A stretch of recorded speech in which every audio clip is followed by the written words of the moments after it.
The Dode Fox Podcast. Hello and welcome to the Dode Fox Podcast. I'm Ronnie, he's Paul, and it's another Jekyll and Hyde week of results and performances as a Dundee United fan. Like, subscribe, click the notification bell on YouTube. Support the pod, buymeacoffee.com/Dode Fox Podcast. Listen and watch at DodeFoxPodcast.com, and you can follow us on social media. We're at Dode Fox Podcast.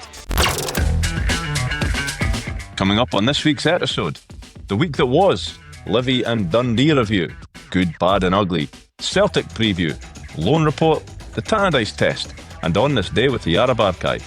It's all coming up on episode 317 of the Dode Fox Podcast. I'm Ian Harks, and you're listening to the Dode Fox Podcast. So welcome back to the award-winning Dode Fox Podcast with the chocolate starfishing Paul McNichol. And can't wait to face my D-workmates, Ronnie Costello. I think we could speak for a lot of us on that second part, Paul. Yeah, and we'll get there. Happy New Year to you, Rondo. Happy New Year to the listeners and to the viewers. Yes, yeah, to get to see you in full 4K and love it. I don't think they will, and I'll apologise right now to Jason Robertson. I know he listens most weeks, and he usually criticises the audio when we do it remotely, so I apologise for sounding like I'm under the sea right now to you, Jason, but as I sit here, it sounds all right to me, so we'll see. Hopefully it comes out all right. Anything will sound all right to you if it means no need to think about Saturday afternoon. Yes, can we delay speaking about that? Or just abandon it completely? It's one, whatever. Well, it's a double dinner. It's a double ender. Call it what you will, but there's too much us to discuss. So, let's give with one. Let's take with another. Yeah. Have you had a good New Year aside for the third? New Year itself was good. As I said to you last week, I was going to miss the Livi game because I headed through to Oban to take in the New Year there. So it was bra, but I've come back with the feeks. I've got the cold, sore throat, runny nose, the usual for this time of year in Scotland, Rondo. But the New Year itself, it was different. It was quite relaxing, but it was bra, ultimately. Yes, what about yourself? I never even seen the bells. That's my man. I like that. I done that for a couple of years and I had no issues with that. Just go to bed, get up, it's just another day. Boy saying Happy New Year, yeah. Oh, so it is. Cheers, mate. It means less than nothing these days to a lot of people. It really does. Back in the day, it used to be big licks, like you'd hate to go out, and then you'd have parties on the first, the second, it would go on for a wee while. But these days, Rondo, maybe it's because I'm old, bald, specky, hopeless, but it doesn't hit the same, really. Yeah, we were telling, it was in the nights at work where we were on about stuff like Hogmanay's gone bad, New Year's, and I always remember like going out for the Millennium New Year, underage, of course, and hucksters and reforms. Hucksters. I was in the tune as well. I was on about that at New Year there. I was in the pub that's right next to the Rep. I forget what it was called or what it's even called now. Right in the corner, that's where I was. But mind there was what's going to happen with the banks and your computer's not going to work. How are we going to get on to whatever the dodgy websites were back then? The world's going to end. Yeah, that happened. I was in Hucksters, £10 a ticket. I still remember it now. That was in there, and then there was various New Years. I remember getting chucked out of Windy in Fintry one New Year. How high up was the Windy of what we speaking? Ground floor. Well, fair dues. Were you recreating a scene in an old movie or something? Didn't I piss on my parade, right? It sounded cool that I was chucked out of Windy. There's been a few occasions where I would like to chuck you a Windy, Rondo. I think it's just your personality. What caused it that particular night? God knows. The idea. It was a long time ago. Long time ago. So yeah, I reckon that there was a jobby in a kettle or something. That's from my quick save days. So a lot of dodgy shit happened. So quite possibly may have been a toy in a toaster and turned on. But no, you've also got a bit of lucky. I've kind of had it. So we are recording remotely at the minute. And if I'd thought about it, this TV behind us, I could have had someone on it. Could have had a picture of you naked on it for the viewers. I I could have had the logo on it, but alas, I did not think. The logo would have been acceptable. The first suggestion. United fans' weekend's been bad enough, Rondo. They do not need to wake up on a Monday morning to that. But yes, absolutely happy New Year on behalf of everyone associated with the pod, which is me and Paul. So there you go. And the week that was, Owen Sturton has extended his contract till the summer of 2028. Good news, certainly in the face of what? That is good news. But you've got to play him. That's the next thing. But played twice since he signed that deal. Well, yeah, I suppose he's been another present then, hasn't he? Well, no, it is good news to get young and hopefully good emerging talents tied up. But as I go back to it, he needs to play. I need to see more of him, and if he's not ready, so be it. But we need to find that out for ourselves. We'll do a couple of loans before we got on any transferring stuff. Lewis O'Donnell's loan at Cove has been extended until the end of 25-26 campaign, but I'm right in saying their game was postponed this weekend. Yep. Spoiler alert, Rondo, there was only one game in the loanees this weekend. But yeah, so it's not a surprise to me, certainly, that Lewis is going to be there the whole season. From his point of view, yeah, he's been playing well, he's been contributing. If you want to be brutal about it, the team's shite. They're at the wrong end of the table. I mean, there's been brutal, there's just been brutally honest there, Paul. But it is that they've not been getting great results. I know they've had injuries, but then the injuries are to players that are in his position. So I do wonder to myself, if they didn't have the injuries, would he be getting a game? Like Declan Glass, I think it's Fraser Fivey. Yeah, but no complaints for him this season. He's went out on loan. He's played damn near every week, and he's played quite well. Whether or not that's going to be enough to turn heads at Tannadice in the summer and keep him around, I guess that remains to be seen. I've always liked him as a football player, Lewis O'Donnell. So did I. Tidy, but maybe don't I want to get sound ancient here, but maybe a wee bit. As in, no filled out. Like Craig Simmons, not the tallest, but he's a built man. Looks hard as fucking tattoos on his neck and that. Yeah, and he also knows how to use what he's got. I think you saying neat and tidy, that covers loads of players that United have brought through recently, neat and tidy, and that's great that boys are neat and tidy, but you need a wee bit more. Like, you need something about you. I had high hopes for Lewis O'Donnell a couple of years ago, but last year just sticks in my mind. I can't forget that he went on loan to Queen of the South, a great team, and he couldn't get a game like that. Why is that? I wasn't there ever to see how they were performing, but again, they weren't great. Yeah. So, I don't know what the future holds for him moving forward past this season. But for now, it's good that he's still going to be there. It's good that he's going to get games, and all he can do is his best. Absolutely. And another player has went out on a loan this time to the Highland League, to Brecon, managerless Brecon, no less.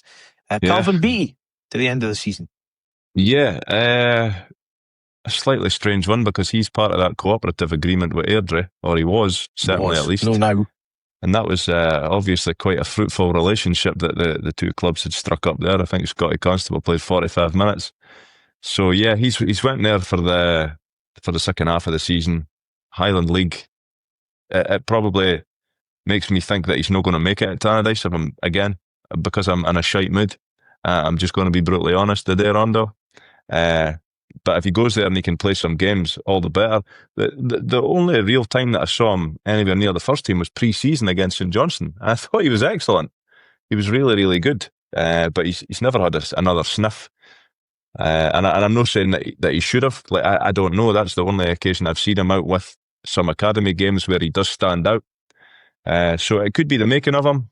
But ultimately, he's got to go there. He's got to play games. And again, he'll fall into the Lewis O'Donnell category. See if it's enough for the club to lift their head up and want to keep you on past the summer. Yeah, like I said, managerless Brecon, because Ray McCann tendered his resignation at the day before. Friday or whatever. Yeah, which is surprising, because I actually saw that, and he, as a player, absolutely just really before my time. when he went and got the big move and everything. But I do remember him scoring like the hat-trick at Kelly and all that. And obviously a really good player, come to us, built a pedigree, lower leagues, juniors and whatever as a manager, fair play, got a crack at United. We know how that went. And then he sort of jumped about most of the youngest clubs. And then he rocks up at Brecon and then he puts his resignation in. So you being any kind of knowledge of the Highland League, getting some of the teams in it and whatever, I then think, well, they must be struggling. I then looked at the league table and they're second top. Second top, yeah. So, but is the expectation that they are by far and away the biggest team in that league? I don't know. Who knows? I'd be lying if I said I knew anything about the Highland League. And I know a couple of years ago it was a surprise that Brecon fell out the leagues into the Highland League. In the championship at one point, weren't they? Christ, we were struggling against them at one point, but then correct. We did have Tam Scobie in the defence, and teams will tend to struggle when you've got Tam Scobie in the defence. But yeah, that was under Shaba. That was, I think, that game up at Brecon. Him being in the team sticks in my mind, as does Scott McDonald, and it being the end of the coldest games of football I've ever attended. It was Baltic, absolutely at Baltic. The Hedge. I was on the other side that night, just up for the dugouts. Telling Shaba he was hopeless, probably. In the nicest way? In Hungarian, yeah. Or it sounded Hungarian, but that's because my lips were frozen. Sure, there we go. Right, let's move on as we have to. So obviously you were doing an Oban last week, but obviously you had to hop overseas someplace for 90 minutes, I'm assuming.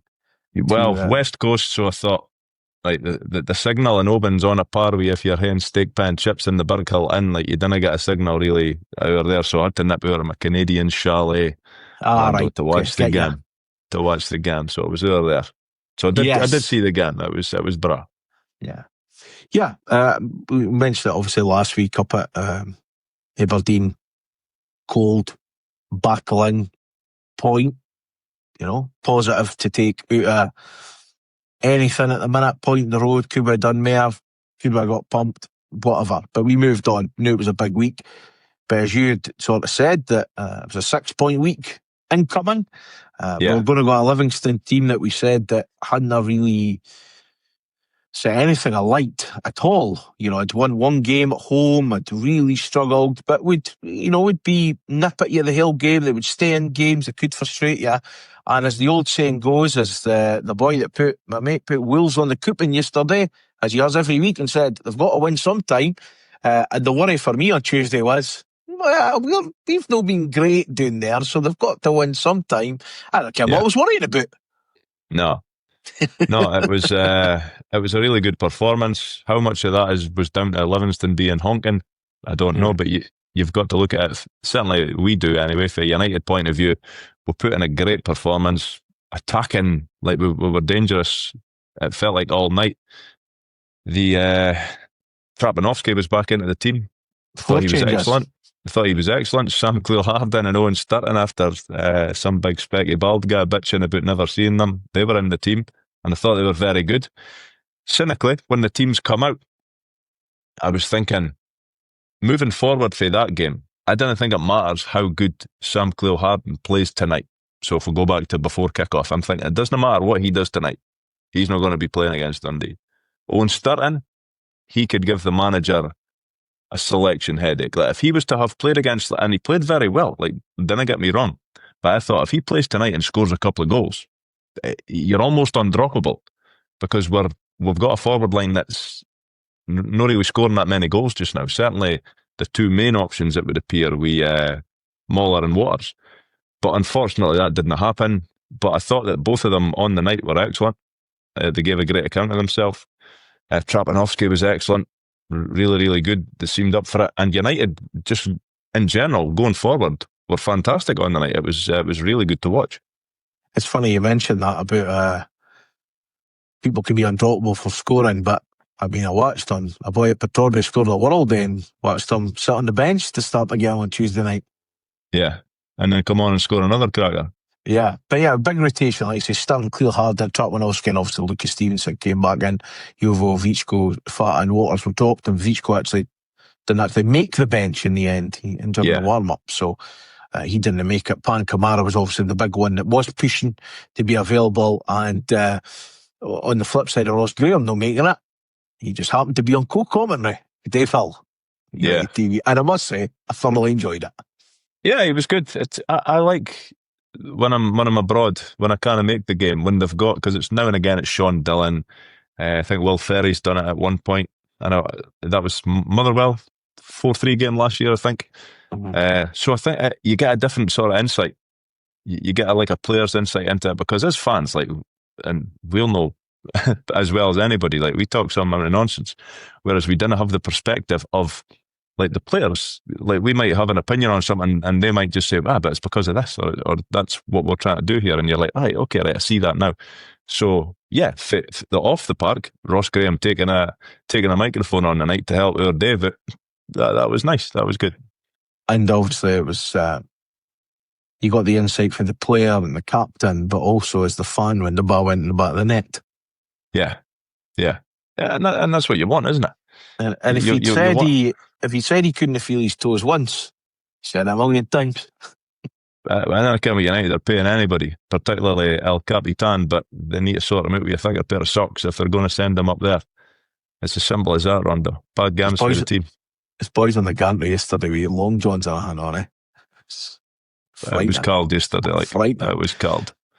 But yeah, I thought we started really well Tuesday night. I thought we started fast. Thought we dominated from the off, really.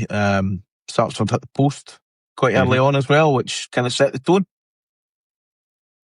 It did. And I like, if we didn't want to skip too far forward, but if you skip to about an hour into that game, my only concern and grievance with the performance was the fact that we were only one goal to the good. It felt like we were levels above Livingston on the night. We were so comfortable in the game, or as comfortable as you can be at 1-0. But because we're United fans, in the back of your head, you're always expecting a shite sting in the tail, and you were I was personally just choking for a second goal, thinking that should see us right if we can get a second goal. And the fact that it never seemed to be coming, that was a slight concern. But in the main, Rondo, I thought it was one of, if not our best performance of the season, with the chances that we were creating, the way that we were playing, we were solid at the back. Everything was, we were in control of the whole match. Yeah, well, I mean, even before the first goal, you've got Satsford, obviously, it's the post. Namo gets it cleared off the line. I think it's Wilson that clears it off the line. He then goes wide. I think it's another Ferry cross. Stevenson maybe is off the line as well. So R&D, you're counting up. It could be 2 or 3 here. That's a header off the line, though, is it? A boy's got back. Yeah, that's it. We were creating loads of chances, and we had loads of good chances. But as I say, my concern was we need to tap a couple of these. We're crying out for a goal here. I mean, Sturman headed wide, and then obviously it was a set piece. So Will Ferry corner, I think, as Big Sam flicks it on, and Satsford's reaction, absolute instant. Should have maybe done that yesterday, but great awareness to stick it in, and the goalie's just sort of notices it's already in the net before he notices. I was just about to say, well worth our lead 33 minutes in. 100%. Yeah, there was only ever one team that looked like doing anything. Certainly up to that point, it was us, and it wasn't before time. It felt like the goal had been coming, so it was fully merited. And as you say, for Sapsford, it was brilliant. It was so quick. You almost missed it when you were watching it in your Canadian chalet. It just seemed to fall at his feet, and before you know it, he spun and hammered it home. Yeah. Should Dario Namo then make it 2-0? 1-on-1 with player? Or harsh? He should do better. I think he made it far too easy for the keeper. That's what you're saying. He should do better, Rondo. Yeah. I was disappointed. But not of Dario himself. We would have deserved it. Yeah. And it would have. Yeah, I don't think if we had went in at 2-0 up at half time, nobody could have complained. If anything, you could complain, we should be further ahead. But if Livingston certainly would have had no argument about that. But ultimately, we weren't taking all our chances. Yeah. 1-0 at the break. Again, a shitey scoreline for a United fans' negative perspective, because it's 1-0, it's United, we've seen this movie before, because of the chances mounting up, and a bit like you, I was like, could have done me being like 2-0 up, and I kind of mind what they said at half time about it. There was a wee bit of a thing of that, like, we've had chances here, by the way, like, we have had plenty, and again, I've just said there that, you know, I mean, ultimately, again, skipping ahead, this way sometimes do when there's 2 games on, but like, if that game had ended 5 or 6, it would have been merited with the chances we created. But ultimately, at half time, it was only 1-0. Yeah. And again, because I'm very negative, there is a bit of my mind thinking, we were excellent in that first half. However, we usually only play excellent maybe one half when we're playing these games. So, like, is there going to be a turn for the worse in the second half? But there really wasn't. There really wasn't. Yeah, I thought we continued in the front foot, and again, I think Swapsford has another chance, pretty early on. And I keep going back, like, it was feeling comfy, but again, on one hand, I'm like, this is quite comfy, but on the other hand, I'm like, it's only 1-0. Yeah. I mean, I think 2-0 is a shy score enough. So but rather 2 than 1. When was Dave made a great save, and I forget if that was at 1-0 or 2-0.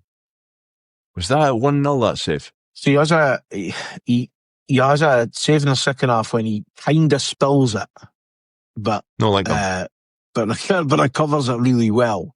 Yeah, I think it's the one that it gets parried outside, and somebody he's got to basically get up, react, get back on his line, and smother it. I just thought that was brilliant, and I'm pretty sure it was 1-0. I could be totally wrong, but that was a vital save at a vital time. Yeah, because that's exactly what could happen. Like, you dominate a whole game and they break away, and if that goes in, you're like, Christ almighty, boys, what are we doing here? Penalty shout, Tannadice? Nah, not for me. I didn't think either. Didn't think at the time, and I didn't even think it on the replay either. I mean, I was actually surprised I'd been on the screen for it. Okay. Nah, not for me. Not for me. Well, VAR wasn't interested either, so neither it should have been. That means nothing, though, does it?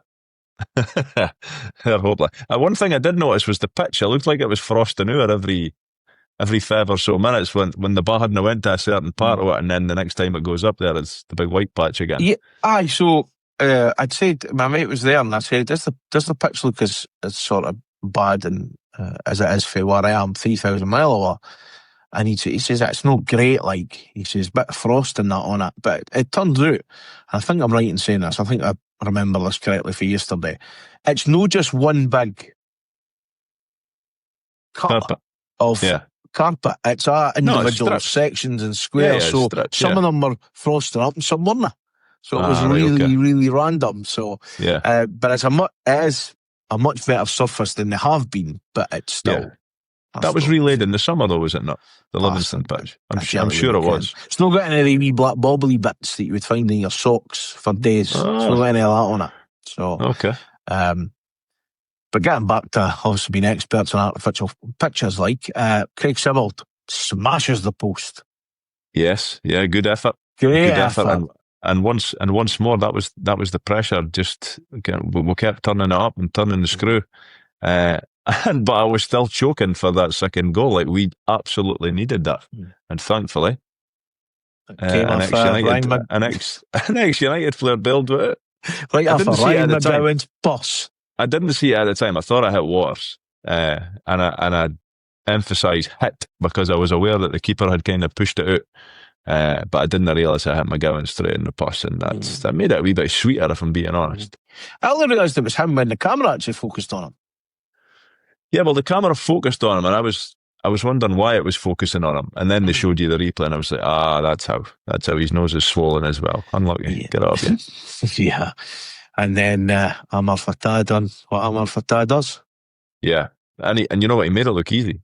Like, it was I was about to say, how often do you see it? No, you didn't see that very often, where somebody gets it, and now, albeit he beat one man just as he's come into the box. He's only beat one man. And if I'm a United fan and that's against my team, I'm probably moaning the fact that nobody's went near him or got a tackle. But he was so composed, so comfortable running through, skins the boy and easily puts it in the far corner. A great finish for him. But it's kind of what we've come to expect. Once he's past that man, I didn't expect anything other than a goal. Yeah. Yeah, and it was well worth that. And then they do get the consolation, which is about a sweetener for the clean sheet. And I think because it deflects in, it's in there. It could go absolutely any place. And it's one of them, we like Luca kind of slips on it, but that his chance, and then it just hits somebody and goes in. And it's just like, oh, again, a clean sheet would be quite nice.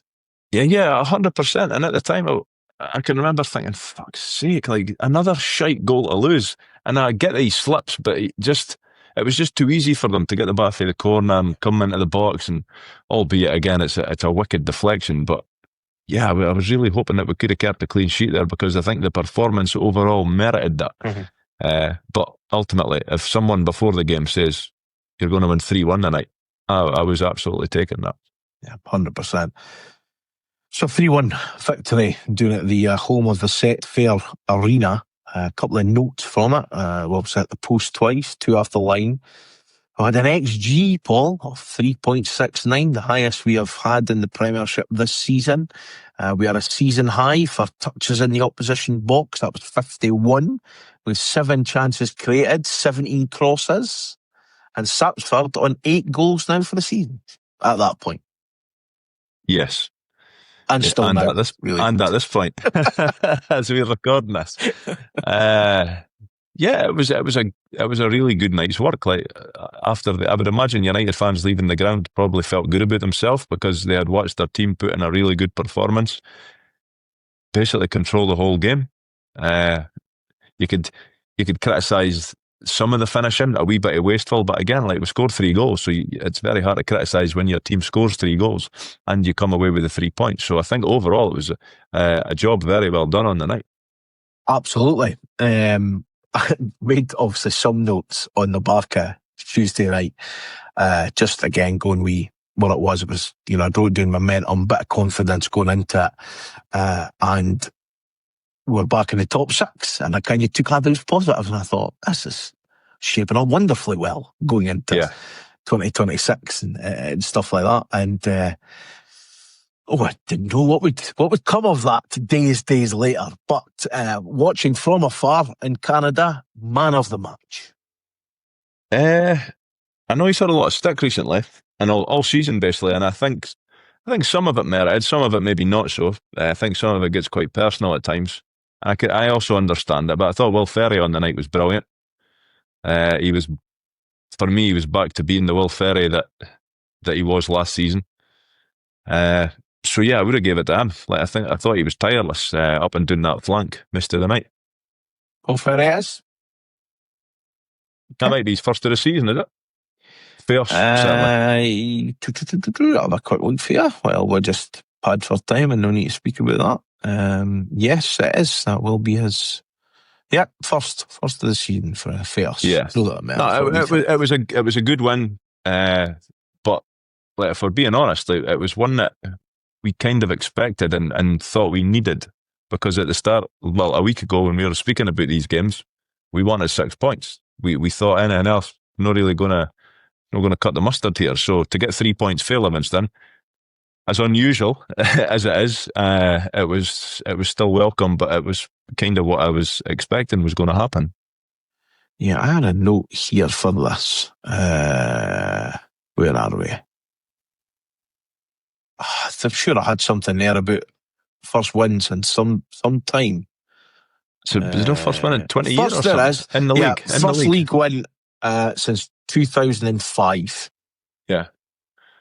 Which is pretty piss. Like, let's be honest. That is absolutely stinking record. I think obviously the thing is, it's obviously, it's no 20 year. I know it's since 20, but it was no 20 year we've been up against each other, but it's still a fair chunk of time that, I don't think I've ever been at a game at Livingston and seen us win. I don't think. Yeah. I was there when Happy somehow missed the bar. Mm-hmm. I was there, I think we got... Like did Dario Liam Fox win his first? Did Liam Fox win doing there? Yes, yeah. That was I think that was the first game after Jack Ross. Yeah. I think we went down there in the League Cup. Ian Harkes scored. I wasn't there because I was in the huff with the team at that point, because we'd been pumped ragged and silly for Abdi up to that point. Right. So I wasn't going. We had been rag-dolled, as they say. Yeah. But yeah, so we take Tuesday, we move on, we celebrate New Year, we're seeing 2026, we douse ourselves in whiskey and shortbread and whatever else we have. Your journey back full of confidence, going to Tannadice Saturday, 3 o'clock on the TV, no less. A sellout or a Bahia Fair sellout for boys that had maybe overdone it over the few days and didn't make it. You know, the New Year derby, no New Year's Day. But what could possibly go wrong, Paul? On the face of it, nothing. But in reality, fucking everything. Yeah, and I mean, we were on, noted, set the head of a light, which might be the second time I've said that the day, and never said it in my puff. 5-game unbeaten run, like we were on, which, again, I wasn't full of 5 wins, but it helped turn a wee bit of a corner, a good win down at Livingston, a bit of form going into it. They'd won 2 on the bounce. It was set to be a bit of a cracker. We could, no seen workmates, thought go back Monday, bit of bragging rights, get it up, yes, this. No. Destroyed.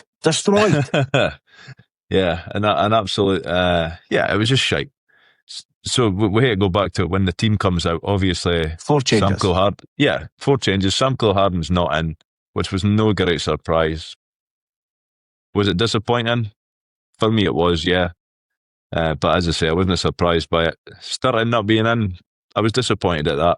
Although, again, not surprised that we've went with Max Waters. The current form of Max Waters, I don't think he merits being in the team. Neither did Moller. And I saw online some people saying Sturton's not ready and whatever else. Well, I don't know that personally. I would like to see him given a try. I thought his performance on Tuesday down at Livingston merited. Like, okay, he looks like he's an option. He's a decent option. He might be young. Like, are we trying to protect these young boys? And if we are, like, why? I would say the answer is yes. But why? Like, Barcelona play boys at the age of 15 in their first team run, though. It's Barcelona. And I'm not comparing United to Barcelona, but like there's teams across Europe that play young boys, regardless, like if they're good enough. So what I'm taking for that is that people within the club obviously don't feel that these guys are good enough. I don't understand that. I think that's an unfair comparison because we fucking own Barcelona, as you well know. So pick a team on our level, for God's sake. Like Arsenal. On our level, Arsenal, obviously they play 15-year-old boys as well. I do. I think there is a little bit of it. I don't necessarily back it, believe it, being my opinion. I think out of the two of them, I think St. Cleharden would have done enough to play yesterday. One thing that interests me, or I would like to know, or I would like a bit more info or whatever. If Ross Graham was fit yesterday for 90 minutes, I then wonder what the situation is.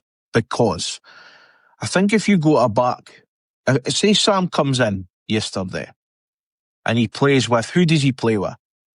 Because I'm not sure, I don't think he play, and this is me just thinking out loud, Carestes, Yovo, Sam Cleharden, that's not a back three. I don't think there's a leader in quotation marks that's there, which is why I see why. I mean, I think Abdi regretted that after half time. When Bert played in the middle, it's there for that reason. I think this is just me purely thinking out loud. So I'm not sure. Again, he could have played for Yovo, but I'm a bit like you. I expected him to come in. But if Ross Graham had been fit, I do wonder if maybe Sam does play as well with Carestes around him. I don't know. Like, I mean, there's clearly, and we'll get to gaping holes and errors and everything. It's strewn 45 minutes at least to get into that. For me, I think you could have played Andy for Sturton, Sapsford, probably Moller, and Waters yesterday as the 9, and we could probably still be there now and would still be shelling bars up to them for 12 boys that were quite happy to put their head on it. But again, I don't know. I'm glad Fata came back in. Like I expected that to come back in, certainly, and I was happy to see Pankamana back in the team as well.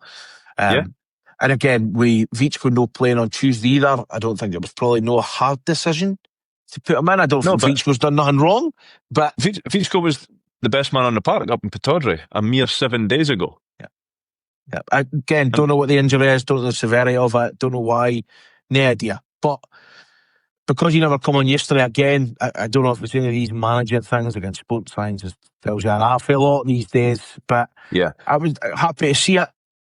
I mean, I'm not sure I went a 3-4-3 against them, but I'm not a manager. So I think it's time to rip this defence up.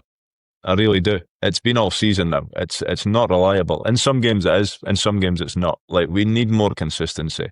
And there's me and you saying, well, how do you play them into that 3? The reason we're having that conversation is because it looks like the manager is absolutely dead set in his ways. It has to be a 3. It doesn't have to be a 3, Rondo. If you've got players that are more suited to a 4, then play the 4. If it's going to make you better defensively, because yesterday in that first half, that was shambolic. Absolutely shambolic at the back. Once again. The thing is, though, again, this is comparing Tuesday to Saturday. Like, knowing that Ross Graham isn't fully fit, I think on paper, your S-Link on Tuesday night was really good. As everyone was. I think everyone that played on Tuesday were really good. And if Ross Graham was fit, I think Ross Graham plays. I generally think Ross Graham would have started yesterday. I think he would have. But as we've seen, within 45 minutes, it was like the first time 3 boys had played together and met. You're saying 45 minutes. I would say before that. Again, I was thinking that I was waiting on Dundee scoring.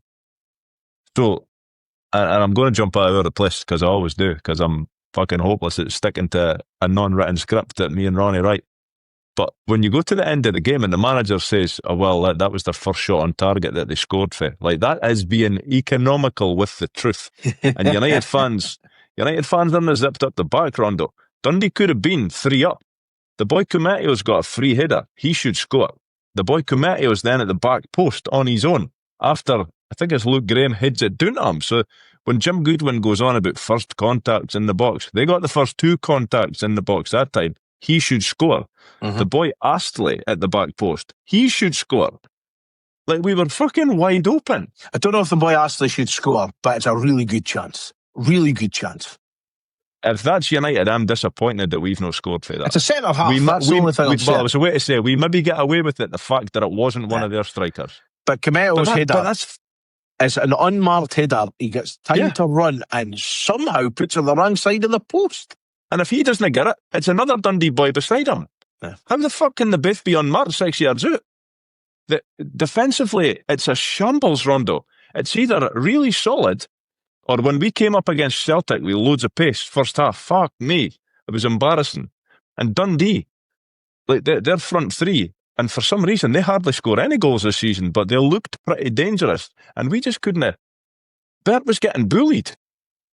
Bert got bullied the whole first half. He got out-jumped, he got out-fought, he got out-muscled, and then ultimately out-fucking run for the goal. I mean, he's going to get the majority of the blame. I don't know what Kamara's doing. I don't know if he heads it back. I've no seen it back often enough to think, is he purposely heading that ball back, or does he mistime the header? I'm not sure. But either way, it is just another goal in a catalogue of terrible goals that we fucking lost this season. Yeah, I mean, but even it was coming. Like, before even getting into the game, like, you're on about, the games against like Celtic and getting ripped apart, and there is such a split in performance between the top 6 teams in inverted commas and bottom 6 teams. Like, so Hearts, Celtic, Rangers, Motherwell, Aberdeen played 11, lost 2. Unbeaten 4 against Rangers and Hibs. First one against Celtic since 2014. They're both on a great time, but at the end of the day, you get a chance to beat them, you beat them. Mm-hmm. Lower end teams, now, throw Falkirk in that just because they've come up, but you're talking like Livi, Kilmarnock, St. Dundee, 10 games, 4 defeats. Yeah, it's not good enough. Three of them are at him. Three of them are at him. United's record this season is not good enough. Yeah. And that's not saying anything controversial. You'll agree with that. Fucking Jim Goodwin will agree with that. Players will agree with that. But it depends. It depends how they frame it. They might view it, we're unlucky in some games. Like, a lot of the time you make your own luck. Like, we have gifted goals damn near all season. Gifted goals to teams. And when you do that, you're not going to be successful. Yeah. And yet again, yesterday, like, we just were never at it. Yeah. I'm a wee bit with you on the Kamara thing. I don't know if he just literally gets it wrong, or, again, is it a communication issue? Which I'll also get to in a second. Like, just say, Ken, just clear it, or just fucking put it somewhere else rather than backwards and whatever. And again, it's like, he's too tight. He's too tight. Boy just goes, wait a minute. He also dives in because he knows if they go an extra 5, he can't catch him. And like, he's kind of put on an island with that header for Kamara, because he simply has to make that tackle, because if he doesn't get the tackle in, he's either getting sent off because he's wiped the boy out, or the boy's one-on-one with the keeper, and ultimately that's what happened. Fair play to the boy, it's a good finish. But like, how do you want to gift an easier goal in a derby? Terrible. Of all games as well. But and that again, right on half time. He was just about to blow the whistle, eh? Don't know what's happening. But again, like, I'm sitting about 35 minutes in watching this pish, thinking we need to get to half time. Nothing's up.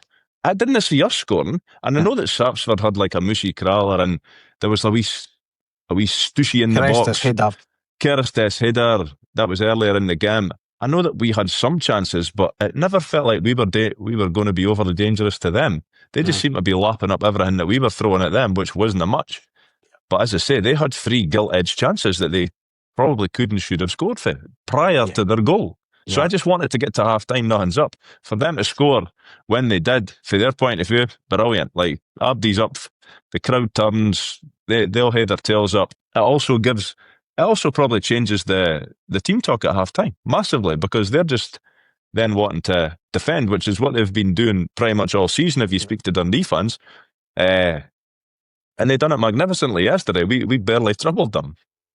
Made it easy for them. I'll credit Alan Temple for this, because I was just about to get some of these stats that he'd put in his column. So appreciate that, Alan. Thanks very much. So I know you love stats, Paul. So first half. So big chances. Dundee, obviously, you've mentioned them 3. We didn't any. Is Opta, I think, that look at it. Expected goals, Dundee 1.24, United 0.5. Shots, Dundee 10, United 8. Shots in the box, 5. Dundee 4, us. Touches in the box, they had 10, we had 8. Final third entries, Dundee had 37, we had 26. Passing the final third, they were 10 ahead there. The big end's duels, right? Duels won. Dundee won 67% of their duels. Yeah. And the big battle, Hay against S-Link. So we're talking 6'3" Vert S-Link, 5'11" Ash Hay. And which one of them won 7 of the 8 duels? Yeah. I would have said 8. I can't remember Bert winning anything. Yeah. But the stat that you threw is just before that one. Dundee winning 67% like tackles or duels. That doesn't surprise me either. No. They fucking wanted it more. Yeah. It felt like it meant more to them yesterday. Yeah. Which is horrendous. Of course it is. See, a fan's point of view, that's terrible. That's the worst thing. You could tolerate getting like a better team coming in and outplaying you and whatever. Like, you still didn't like it, but you could tolerate it. But any game when you get outfought and it looks like people want it more, that's a kick in the plums. For that to happen in a fucking derby, that's unacceptable. Absolutely unacceptable. But that's what happened. Half time obviously comes around, and I thought we were in shite moods. Being 1-0 dude made it even worse, didn't it? Yeah. But I was trying my best. I was speaking to our buddy Martin, and he was like, we were agreeing it was absolutely shite. Should have been about 3 down. But I thought like, this game's like, we can still win this game. Like, and I genuinely believed that we could still win the game. And that's probably because I've seen what we can produce, and I've also seen what Dundee can produce. Like, us at our best, Dundee at their worst. Like, of course, like, you were only 1-0 down. The game was still there for the taking. So I was still trying to keep my optimism as high as I could, but yeah, the change at half time, not surprising. I saw almost straight away they were warming up Ross Graham, and people around us were saying, I wonder what that's for. I was like, you kidding me? Like, if it's for anybody other than Bert, then Goodwin out banner will be unveiled in about the 46th minute. So the change wasn't a surprise. Mm-hmm. The thing is, as well, I mean, you look at that, the first half, and, you know, Carestes couldn't find a pass, couldn't find a man, and he's marking them. You've had been booked. You know, Bert had been turned inside out, couldn't win a bar in the air. And I mean, it might be that emotional thing that runs through you. But I said just before, I think I was what a day, the birthdays and the half-time draw and stuff, I was like, that's about three of them. That's about three of them. That's three of them off. You know, just the fan in this coming out and going, start three of them off. Put Sam, Ross, and Vichko on. Just do it. Just go for it. But nobody was playing well. No. Like it's as outlandish as your shout is. Like you can make an argument for it because nobody was doing well. Nobody. And the fact that Yuri was on a booking against the boy Yogan, who I thought was very good on the day, but he's a winger, isn't he? Like he's going to have games where he does nothing probably. But yesterday he was quite good, and he caused us all manner of problems. We couldn't get to grips with him at all. Yeah, that was a concern, and it took. And well, Yuri did eventually get taken off, didn't he? But it took a while. But Bert had to get replaced. Like he was. I don't know if has he got slower as the season's going on. He doesn't look like I used to think Declan Gallagher was pretty slow.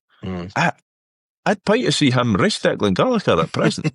Over 100 yards. In fact, I'd pay to tap Bert in that race, and I don't think I'd be that far behind him. Wow, that's a claim. One thing, certainly, I mean, I just think that, I still can't believe Boys Range you were wondering what it was for. Well, when I say boys, my dad, he's hopeless. He was wanting Yuri Cell at half time. Yeah, but I mean, it was something that had to happen, and I think the big thing is like you need a massive change, a massive spark, a massive something. Just give us something to cheer about, and you know, it was a wee bit more predictable. I thought they might sit back and do what they've kind of done a wee bit. It reminded me about us a wee bit of last season. Being dogged, being defensive, and the boy Kameto's not going to set worlds on fire. He's not going to get sell for 10 million, but he doesn't mind putting his head on a bar. Yeah, but again, he's been up and down this season as well. 100%. From what I can gather, but he was good yesterday. Yeah. But again, we played to his strengths. Why were we pumping the ball in the box all the time? The boy Cometto and Luke Graham, we made them look like fucking Maldini and Baresi at times. Like, why did we play to their strengths so often? It was huge frustration. It made no sense. It was really shite. And it was literally bow wide, mostly to Will Ferry, cross it in, repeat. Hour again. And got nowhere. Yeah, because we couldn't win a first bar, couldn't win a first ball, couldn't win a second ball, could barely win a third bar. It was just, and we were getting the crosses in from positions that were not overly dangerous. Like they were about 40 yards out. Like try and get further down the line, closer to the touch line, and try and so the defence has got to turn. Trapanovsky kind of made a wee bit of a difference. Fatah, he had that bit in the box where I think he was cheating. I'm pretty sure he put glue on his bit and on the bar at that one point. Boys just couldn't get it off him. But even when he does that wonderful piece of skill and he puts it back to Sapsford, I can't have been the only person thinking, just fucking hit it. Why does he take a touch? It's not even that there's no need. There was no time to take a touch. He had about 4 boys around him. And you know what? It's that instinctive fash that happens on Tuesday night. But I don't know, does he think he's just got time? Does he think there's nobody around him? I mean, he's not in the same position, but he's 8 years out, 10 years out. It's like, just hit the thing. You've got to be game aware. You've got to know. Like this team that we're playing in the second half, they're content to just defend, so they've got a lot of men behind the ball. Yeah. I am 6 yards from their goal line with the ball at my feet. I think I'll take a touch. Oh, Zach, you didn't have time to take a touch. That touch has got to be your only touch, and it's got to go in the fucking net. Yeah. But he delayed on it, and it got fucking cleared. And it just, at times, there was a marked difference, but at times in that second half, it reminded me a wee bit of the 1-0 cup game. But I would argue that 1-0 cup game where we played them a year ago, like, I think we were better, and we were probably unlucky in that game, where I didn't feel like we were unlucky in this game. I say it reminded me of it because I thought, we're never going to score here. Well, I mean, should Lucas score? He just doesn't catch it right. It's a great save, but if he catches that through, then McCracken, he doesn't sniff it. But I don't know if he sclaffs it or if he kicks it into the ground. But he gives the keeper, possibly, yeah, possibly. And and still, fair play to their keeper. He might be an arsehole, but he made a good save in that moment. He might tap 3 years over each place kick, but he made a good save in that moment. But it's all right, because Don Robertson constantly tell him one more. That's the last time. Yeah. He just kept doing it. For another 18 times, it was great. Yeah. I thought Ash had a big chance to mark it 2-0. Dave Richards made a really good save. He did, yeah. Yeah, Dave, he done well. He didn't have much today. No, he didn't. That was it. Like, again, I went online for about 20 minutes after the game, which I did regret, but there was boys saying, it was nobody grabbed, he was shite, and some boys were like, Dave Richards, you can't say he was shite. But then, like, he didn't have anything today. Yeah. Genuinely didn't have. I know Dundee should have, in my opinion, Dundee should be 3 up at half time, but it wasn't Dave Richards tipping the bar around the post or over the bar. It was just their wasteful finishing. Because I was just going to say that, actually, when you think about, the Crest Test, it's Crest Test header that McCracken tips over the bar, isn't it? Yeah. And then he has the Luca. We have 2 really, really good chances, but like you're saying, they've missed, and they've put it wide and over.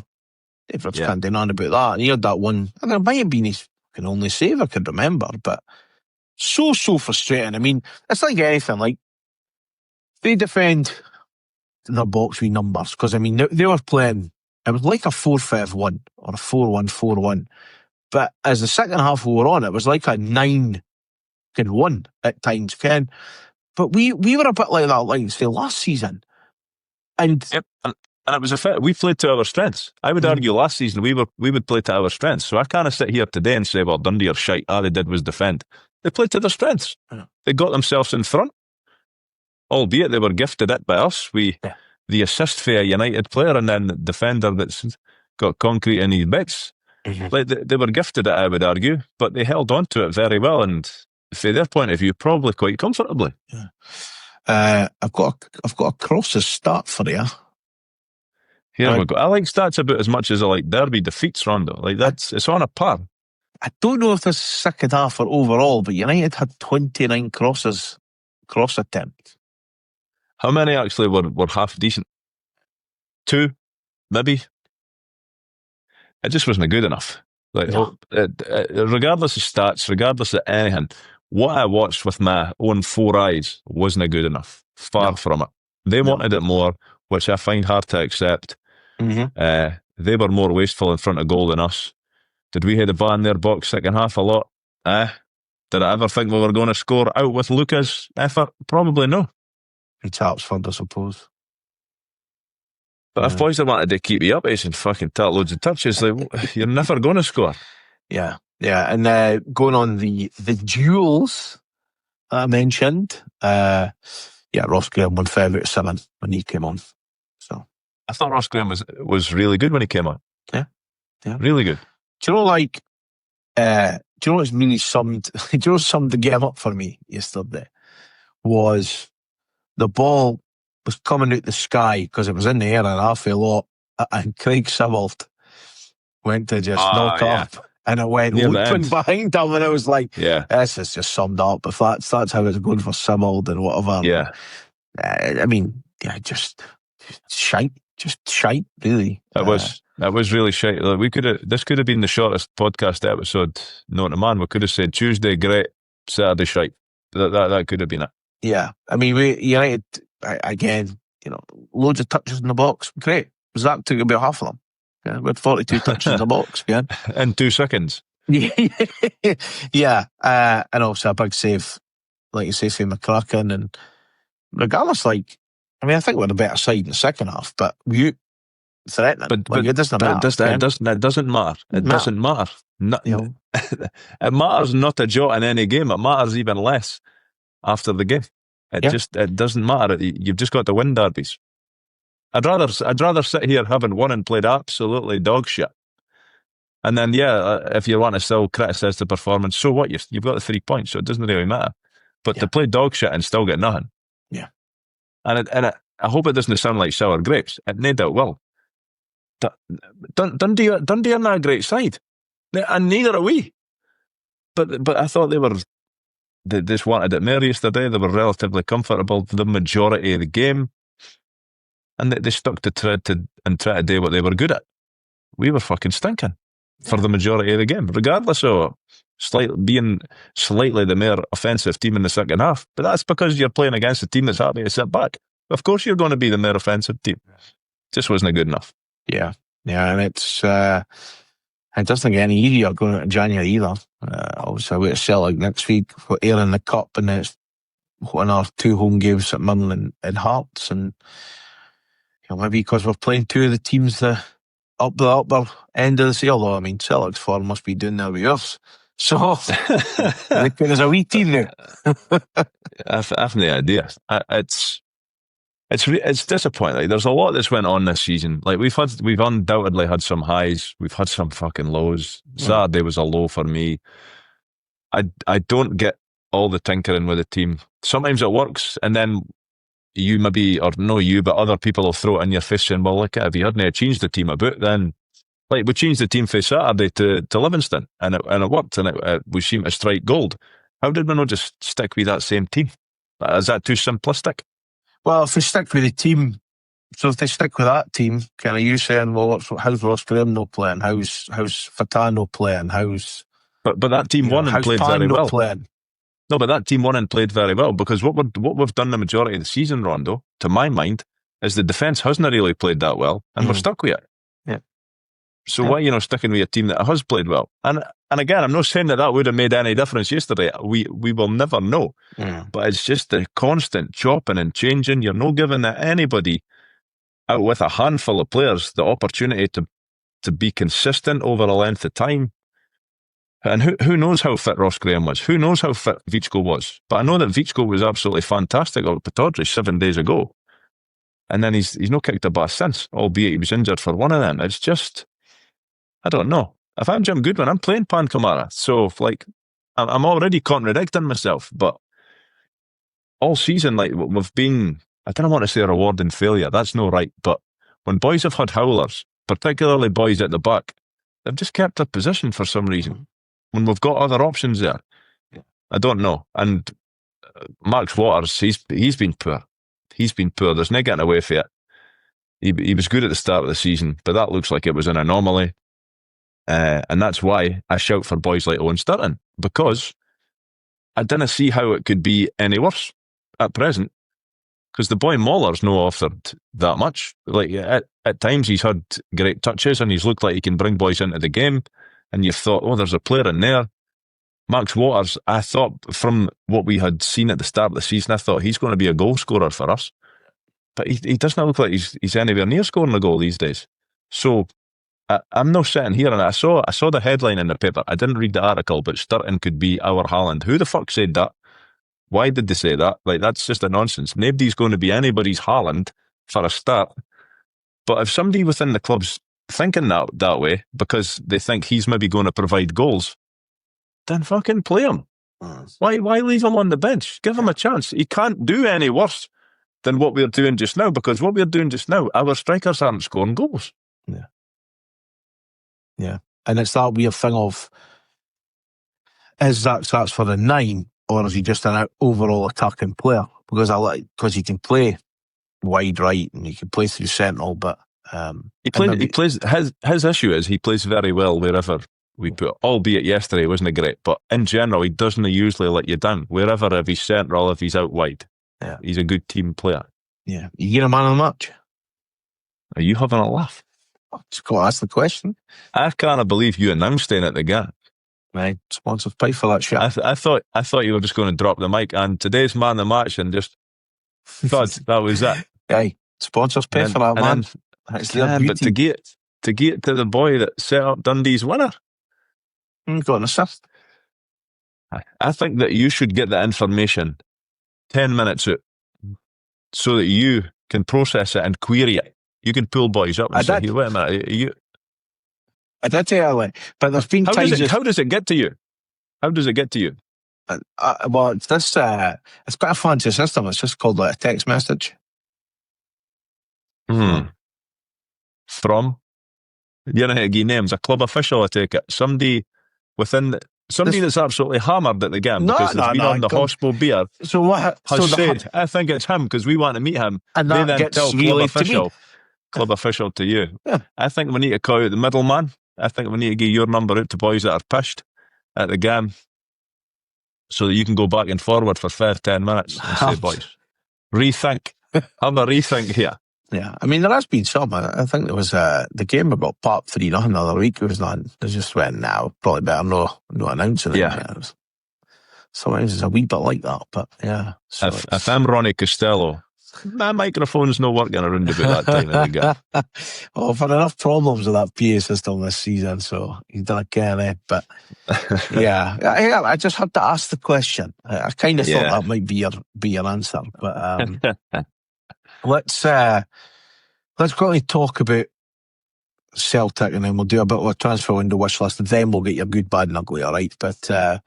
Tickets for our trip to Celtic Park on Saturday are now on sale at £39. Somebody people would like. I loved saying that yesterday. One night doing at half time. But they are on sale for that. Obviously, they were the early kick-off yesterday. I heard a wee bit in the car as they scored, and they were 1-0 up, and then next thing I knew they were 2-0 down. Then it was 3-1 down, and similar to Tannadice, it seemed had a really good strong first half, and then second half. A, they didn't turn up, or B, the opposition manager goes, you'll get chances, lads, tap them. And the big 8 million man decided the day's the day for me to score a double. But they are in some way of it, and Rangers now equal on points as both teams are 6 behind the Jambos at the minute. Yeah, so the ticket prices are a disgrace. Like, let's not get away from that, but ticket prices in general are a disgrace. Yes. Will I be there? Yes, I'm going to go along to the game. What do I expect from the game? Who knows? Who knows? Because it's United at Parkhead, regardless of anything that's happened. And even just like, you don't even know who their manager's going to be. Anything could happen at Celtic just now. What I will say is, in that first half against us, and certainly in the first half yesterday against the Rangers, like, they should have been out of sight. So that in the back of my mind, I can't help but think there's going to be a game where it clicks and they get in at half time 6-0 up, like they probably deserve to be every now and again. But until that day comes, like, they can be got at. They can absolutely be got at because they're so open at the back. So I don't know what to expect. I don't know what to expect from us. But I am sitting less than 24 hours out for that debacle of a derby performance, and I'm sure that my mood will lift as the week goes on. This it would be the thing that the amazing thing that gets me is this back three experiment of I'm playing 2 fullbacks and a back 3, which at one point a point was made yesterday. It must have been around about the goal or whatever, that Rangers had got a corner. And they were saying, like, the only boy over 6 foot for Celtic is probably the boy Trusty. At that time. Yeah. And it then was the same against us. Rangers were rocking up with boys that were 6'2", 3, 4, whatever, and you're thinking, could be only a matter of time here. And I'm not sure what the goal. I never seen any of the goals. I just obviously heard the Celtic goal and then saw the results coming in when I was at Tannadice. Like, but wow. So I don't care what to expect next week. No, but once again, their manager's stubborn. Like, he's a system that's not working, but he's like, no. Did you hear him? Post-match. Moment. Yeah. It's just moments. Really. Oh, you have 3 shite moments, mate. That's what happened. And you didn't have enough good ones. So you got bit. And it's been happening a lot recently. I'm not really fussed about them. I hope that they didn't decide to target him next week. I hope that they didn't change their manager. Well, they've turned up for the first half. Well, we've just got to batten down the hatches then, do we? Yeah. We got to go Dundee. Flat back 10. Flat back 10 for the first 45 and then gung-ho second half. Still waiting on Craig Levine knocking you out for that comment on the live show. Yeah, no idea what to expect, obviously, next week for us, them, or whatever. I mean, I'll take a point now, I'll tell you that right now. Yeah, but I mean, we beat Celtic recently for the first time in umpteen years. We beat Livingston away for the first time in last time we won at Parkhead? We've been through this 1992. before. 1992, yeah. So it would be as good a time as any. Mm-hmm. I'll tell you what, see if Nancy's still on the post. There'll be Celtic fans hoping United beat them. Just to get them out. That's just the fickle nature of football, isn't it? Right. Let's get the banner done and let's change it to Nancy must stay. Keep the board and keep the Nancy. That'll be the two main chants. 100%, yeah. Right. Transfer window wish list, given the transfer window is now open. It doesn't slam shut for 4 weeks.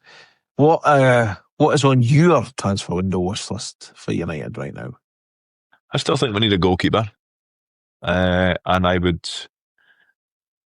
think we need a creative midfielder. I think that was possibly what Papo was supposed to be for us. Yep.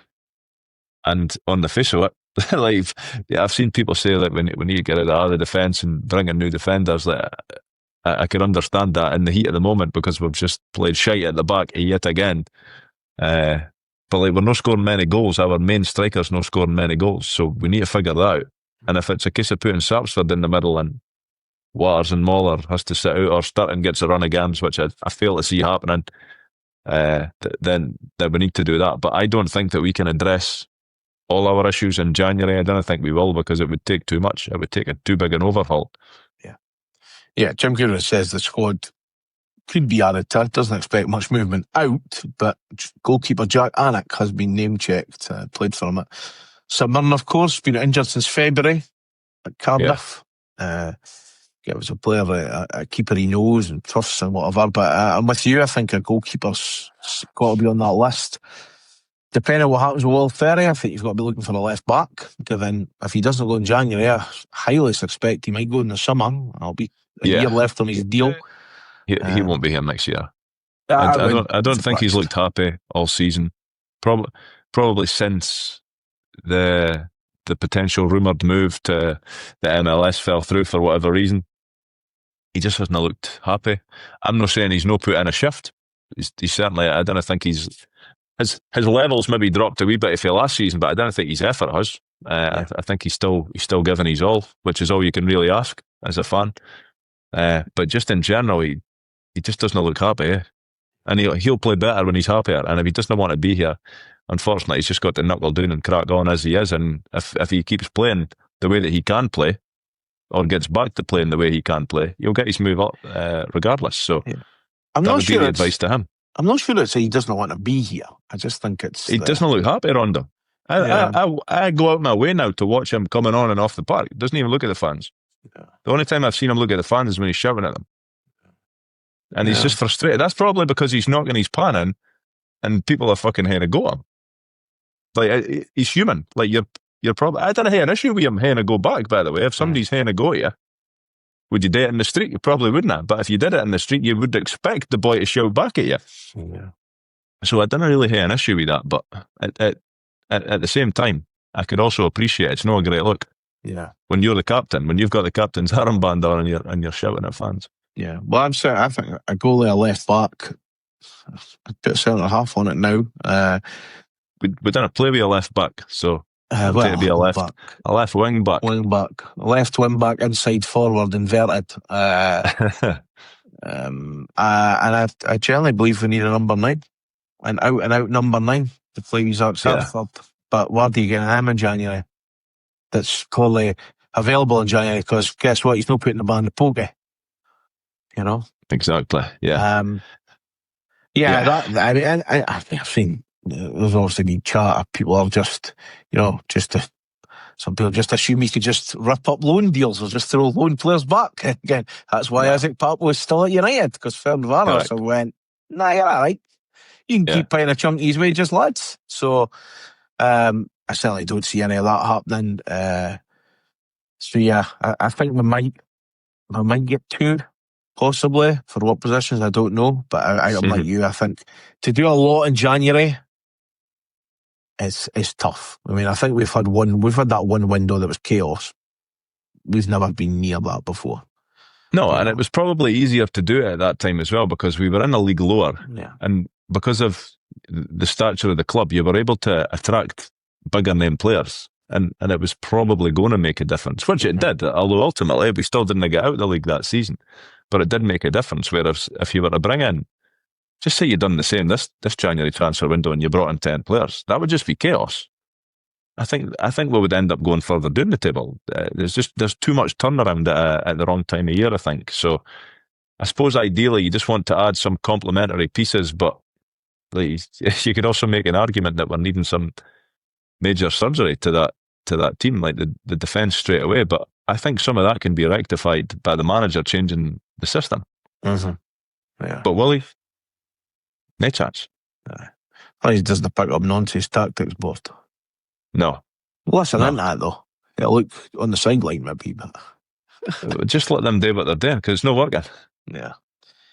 Good, bad, and ugly. Yeah, good. After umpteen years, we finally managed to get a league win away to Livingston this week. The bad, just a few months ago, we had a long unbeaten home record against Dundee. They've now come into Tanadice the last 2 times and left with full points each time. That's something we cannot accept. And the ugly, I don't know why it's happening, whether it's purely injuries and fitness or tactics formations, but we need to stop the over-tinkering of the team from week to week. I think we just need to start playing to our strength and stop overly worrying about what the opposition is going to potentially do to us. It looks to me like the constant chopping and changing of the starting lineup is stopping a number of players from being able to play themselves into form and consistency. As we are recording remotely this week, there is no wall of kits. But again, thank you to those who have touched base over the festive period, offering some kits for us to hang on the wall. We will get around to it when we are back around the table, as they say. Stand by, the Tannadice Test is coming. But buy me a coffee this week, Paul. So we've got a fellow ironer who bought 3 coffees. Happy New Year to you both. Enjoy listening. Glad to hear Paul is a fellow ironer. Unlike Paul, I iron socks as well, unless they are football socks. That's interesting, Rondo. And the most interesting thing about that is the person's no left their name. I think because they're ashamed of ironing socks. That's just my honest opinion on it. But thank you very much. Brewster66 bought 3 coffees. Keep up the good work, lads. Whether the team is good, bad, or ugly, Mondays would be crap without you two blethering it in my lugs. Happy New Year, Mon United, Giza Cup run. Indeed. And JB bought 2 coffees, 1 each for you lads. Nought wrong with you ironing your pants and socks, but Ron, I hope Paul isn't sharing his other plug gift with you. Oh my goodness. JB, I say this to Rondo every now and again. My mum listens to this shit, okay? I don't need stuff like this getting mentioned. This is unacceptable. But thank you very much for the coffees. The best bit's where Joshua chocolate starfishes. Right, Tanadice Test. First one of the new year. A good week for you last week, Paul. Was it really? I think a pretty good score. We didn't keep them because guess what? It's just for fun. We didn't keep them at all. No, that's right. Player profile to start us off. Born the 10th of August 1977, 5'11", defender/midfielder, who was signed on July 14th in the year 2000 by Paul Sturrock. Made 87 appearances, scored 5 goals. Well, he's the same age as me. Sturrock signed him. Mm-hmm. Played 87 games. Scored 5 goals. Defender, midfielder. It says defender/midfielder here, so I've just repeated that. What do you think he is? Midfielder? That can. Well, where did he play? Like, if he's played 87 times, where did he play? Plays right back in my championship manager team. So I'll tell you. Yeah. I'm I'll thinking, give you a clue if you want. Is What are he you foreign? thinking? I'm thinking a foreign player. Yeah. It's no Tassos Vanitas then. definitely no beautiful tar sauce. You've never understood that. That's what I was thinking. That's what I was thinking. Do you want a clue? Do you want a fee? I'll give you a transfer fee. We paid a fee for this man. You'll get it for the fee. £600,000.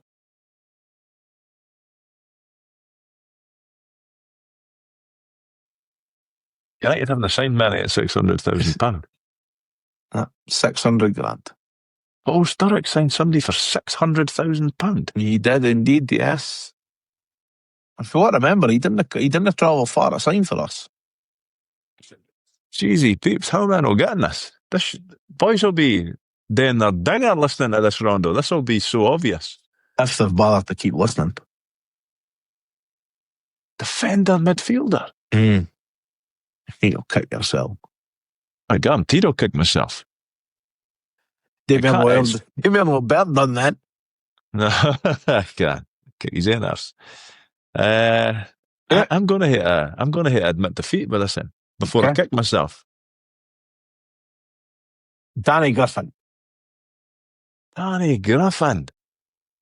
600 grand we paid for him. Yep. I don't think I get that. And for those no watching this, the shock of Paul's face. That must be the second most. Well, because 750 for Presley, was it? Right. About 600 for Petrich, I think. No far off it, yeah. And 6 for. Yep. Did St Johnson wear a mask? I mean, he was a good player for them. He's worth about 6 million for me. Ken on your championship manager, right? On 102 or 2000, 2001, whatever you play. Ken how much they've got him earning a week at United? 5 grand. 5 grand. Wow. Exactly. Wow. Right, number 2. When you said he wasn't very far away, I was thinking St Johnson, but I couldn't. I would never have thought Danny Griffin. Jeezy, peeps. Higher or lower? Jason Scotland made 60 appearances for Dundee United. Is Ilmari Niskanen's appearances higher or lower? Oh.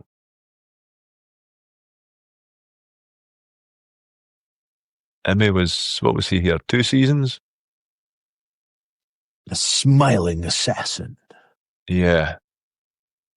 I'm going to say he played less. Number? 48. Okay.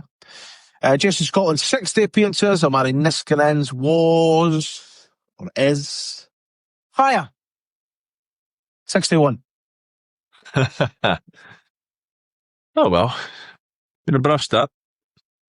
This is tricky this week. What's the game? Who's the opponent? What's the score? And what's the season? All through the list of goal scorers. Robertson, Benjaloun, Antoine Courier. Jaloun. So who's the opponent? What's the score? And what's the season? The goal scorers are Robertson, Benjaloun, and Antoine Courier. Have you just made a player's name up? Nah. Benjaloun. Benjaloun, that's a good player. Is he fit for? Benjaloun. Yeah, Benjaloun. No. Andy else has got it. It's just you's not got it. Right, Robertson. I'm going to say 2-2. I'm going to say United v Hibs. When would that be?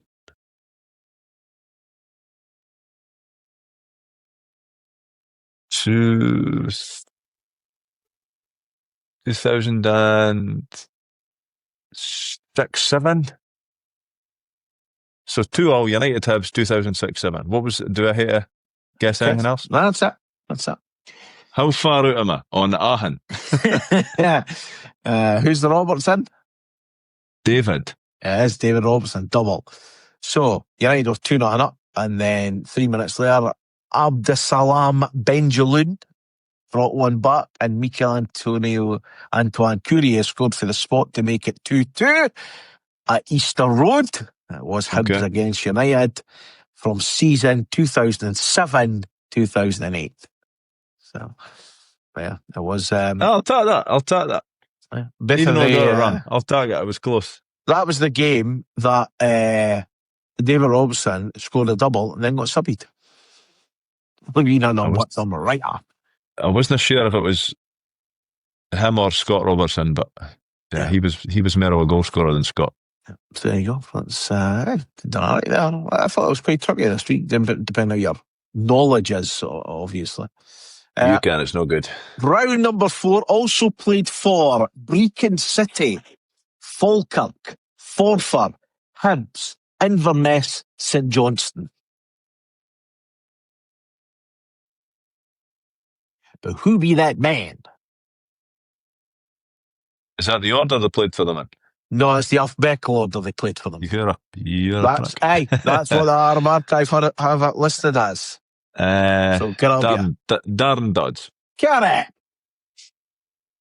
I'll take it. I'm happy with it. Now? Just running on the beach at St Andrews, probably. He is a sports and exercise lecturer. Is that right? Mm-hmm. Be good to get him on, actually. Be good to speak to him. Yeah, 100%. Round number 5 is Who Am I? So I wrote this thinking, this is really tricky. But see, when I read it back last night at my work, this is dead easy. That's because you've got the answer. This is generally dead easy, right? Okay. I was captain of the youth team that won the Scottish Youth Cup in 1998 under a certain Peter Houston. I made my professional debut as a sub versus Dundee United in 1999. I signed for United 11 years later following spells at 2 other Scottish clubs and an English team. My United debut was in a 3-1 win against Aberdeen. My first goal was the opening goal in a 4-2 win against Kilmarnock. And my last appearance for United came against a St Mirren team that included ex-Arabs Craig Sampson, Lee Mayer, Stephen Thompson, and a certain manager, Jim Goodwin, was in the team. During my career, I've played as a defensive midfielder, a centre-back, a right-back, a striker, and once as a goalkeeper, and I have 15 caps for Scotland. Who am I?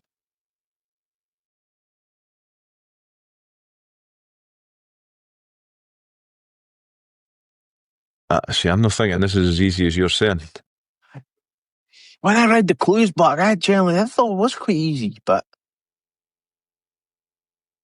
So we signed him in 2010? If that's 11, 1999 plus 11. And when he won the Scottish Youth Cup for Peter Houston? Mm-hmm. I'm just thinking, was that Falkirk or Celtic? Or somebody else altogether? Might be in Hibs. Christ. Jeez, he pooks. Yeah. 15 caps for Scotland. Only 2 starts.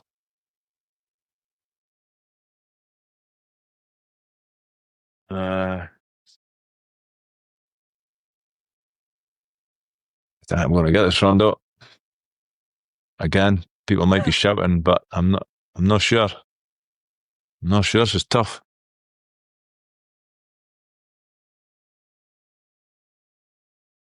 I'm going to kiss. I don't care what it is. I'm out. Andy Webster. I'm out. No. Scott Seventh. Scott Seventh. So was it Hearts then? Hearts. The youth. Scott Severin. Now, see, if you had a thrown in Jim Goodwin ended his career. I mean, I did add Jim Goodwin into inadvertently his last appearance. Yeah. Who did he play for down south then? Watford. Huh. Yeah. Now, Cully on loan. Aberdeen is where I remember him. Yeah. Captain Aberdeen. Yeah. There you go. Okay. 50 caps for Scotland. That was a surprise. That was a surprise. I don't know. Well, that's it. Like, if you had said to me how many cups did Scott Seven win for Scotland, I probably would have said none. I can't remember any of them. Could be on higher or lower. 15. Jeez, oh, well. That was as dreadful a performance as we witnessed yesterday, Rondo. Just one game on the loan report, did you say? Just one game. Charlie Dewar at Alloa. Charlie was the only one of our loanees that managed to have a game this past weekend, and it was a trip to Fife for him as Alloa were away to Kelty. He'd play the full 90 minutes as usual, and the game would rather disappointingly, from Alloa's point of view, finish 1-1. That's it. No academy news, no women's news, nothing. Hopeless. Just under 4 weeks to go to our evening with Andy McLaren and Robbie Winters at the Bonner Hall. It seems like such a long time.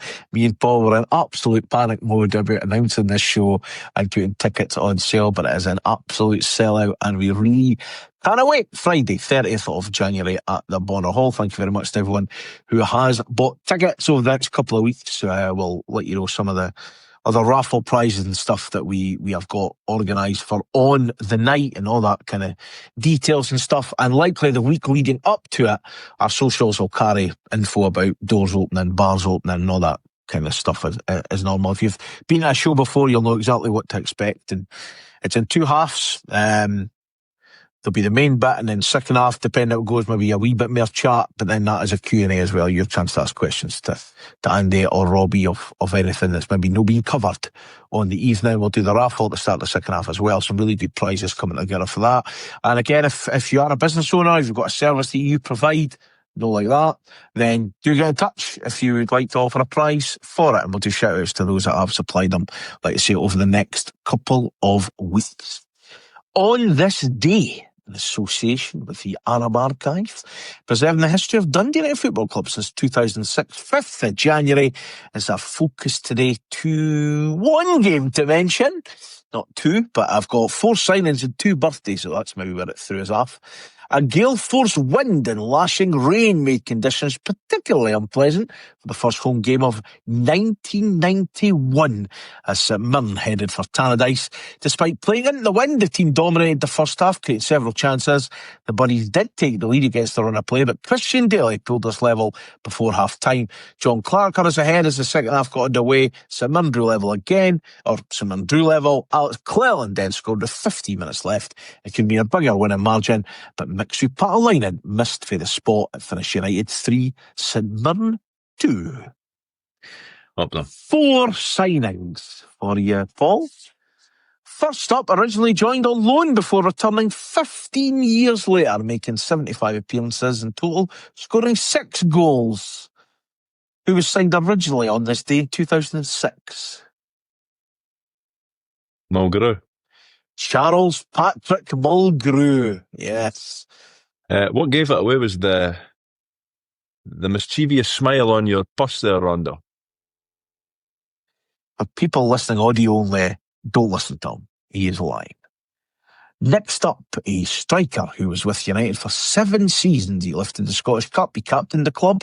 He even plays a centre-half at times. 203 appearances, scoring 73 goals, signed on this day in 2007. Put your hands up for Jonathan Marvin Daly. Never knew that was his middle name. I wish I knew that doing that fucking show with him. That would have been good to Jonathan Marvin Daly. A double signing then, Paul. First, a player whose debut was in a 6-1 pumping by Falkirk in one of only 2 appearances he made. The second player must have won a raffle to be a football player. Absolutely hopeless. Signed on this day, 2018, Brandon Mason and Emil Ling. Yep. And I witnessed both. I saw Emil Ling score. Scored at Alloa, I saw that. But I also saw Brandon Mason imitating a football player that day. Wasn't he played a left back and he was a right back, or vice versa? I'm not convinced he was in anything back. But yeah, he was left back that day. You sometimes like I'll do this and I'll then go look at what they're up to now. I couldn't do it. I just couldn't do it. Yeah. I know that it's an anniversary, but that I'm sure that was early January when we played that. That was his debut, was it not? His debut was the 6-1. Yeah. We just missed that. That's like this week. I'm glad we missed that, Rondo. Let me tell you, that was as bad a day as you could imagine. Well, I mean, as you probably know, in the games, we don't tend to mention any defeats in the games. But, I mean, some of them are just ludicrous. Horrendous. Yes. 2 birthdays. Ronnie O'Brien, the UV loanee, is 47 today. Mm-hmm. And Adam Carnwath is 20. Oh, nice one. Up at Peterhead these days. I dare say, unlike Ronnie O'Brien, Adam probably never will be Time Magazine's Man of the Year. But fair play. He's a good player all the same. So happy birthday, Adam. And Ronnie, what is he doing now? What is he doing with himself now? Didn't look. I don't blame you. Didn't look. I think I'm going to say, I don't ken this, right? But I'm going to say he's probably still involved someplace in football. He'll be like an agent or something. Gotta be. Can be something like that. But yeah, so you got lots of players to mention after the shuddering episode that it's been after the Jekyll and Hyde of Dundee United this past week. Obviously taking the draw up at Pittodrie to a good win down in Livingston, and then, well, whatever that was meant to be yesterday. Anyway, episode 317 is done and dusted. Once again, a very happy new year. Hey, apart from 90 minutes yesterday, let's just forget about it. Or Paul make a must. Find out more, DodeFoxPodcast.com. Follow us on the socials for the Dode Fox Podcast. Like, subscribe, click the notification bell on YouTube, and support the pod. buymeacoffee.com/Dode Fox Podcast. Do have a great week. Stay safe. Don't forget to wash your hands and your arsehole.